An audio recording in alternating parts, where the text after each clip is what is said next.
दिवाली के दिन बस ये एक सब्जी बनाकर खा लेना, घर में माँ लक्ष्मी के आशीर्वाद से खुशियाँ आ जाएगी और सारे कष्ट दूर हो जाएंगे। हर जगह दिवाली की धूम मची हुई है। हिंदुओं का यह त्योहार 12 नवंबर यानी कि आज मनाया जाएगा। दिवाली के दिन कई तरह की पारंपरिक डिशेज बनाई जाती हैं। अगर इस दिन आप ये एक सब्जी बनाकर खाते हैं तो आपके घर में खुशियाँ दौड़ी चली आएगी, घर परिवार में सुख समृद्धि बनी रहेगी। इस सब्जी का नाम है सूरन। जी हाँ, इस दिन सूरन की सब्जी बनाने की भी परंपरा है। माना जाता है कि यह सब्जी सुख और समृद्धि का प्रतीक है। तो आइए जानते हैं इस त्योहार में जिमीकंद यानी सूरन की सब्जी क्यों बनाई जाती है। नमस्कार मित्रों, ऐसी और वीडियो देखने के लिए चैनल को सब्सक्राइब करें और कमेंट में जय मां लक्ष्मी जरूर लिखें। तो चलिए शुरू करते हैं आज की प्रस्तुति।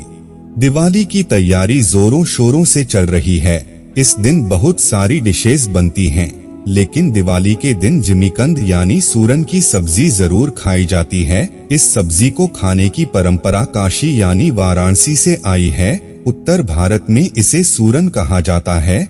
यह अपनी पौष्टिकता की वजह से हमारे सेहत के लिए बहुत ही जरूरी सब्जी है।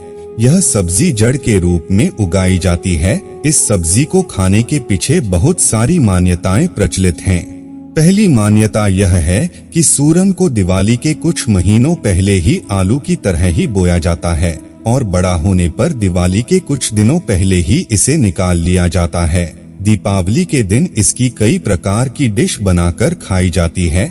इसके बड़े होने पर जब इसे मिट्टी के नीचे से निकाला जाता है तो इसकी जड़ें इतनी ज्यादा विकसित होती हैं कि कुछ न कुछ हिस्सा उनका अंदर रह ही जाता है, जो अगली दिवाली तक बहुत सारे सूरन के रूप में बढ़कर तैयार हो जाता है।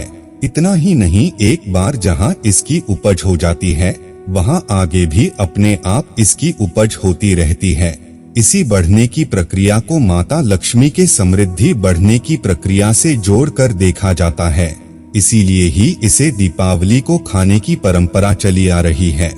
दूसरी मान्यता यह भी है कि एक बार बहुत भयंकर अकाल पड़ा था। तभी एक शिकारी जो जंगल में भूखा प्यासा घूम रहा था, उसने एक कंद को उगते हुए पाया। उसने सिर्फ अपनी भूख मिटाने के लिए और कहीं उसके कबीले वालों की नजर उस कंद पर न पड़ जाए, इसके लिए उसने उस कंद को जमीन में गाड़ दिया, जिससे उसे कोई ले न सके और वहां से वह चला गया। कुछ महीनों बाद जब वह उस कंद को लेने के लिए आया तो उसने वहां अकाल होने के बाद भी वैसे ही बहुत सारे कंद को पाया और बहुत खुश हो गया और उसने सोचा कि इससे तो पूरे कबीले का पेट भर जाएगा।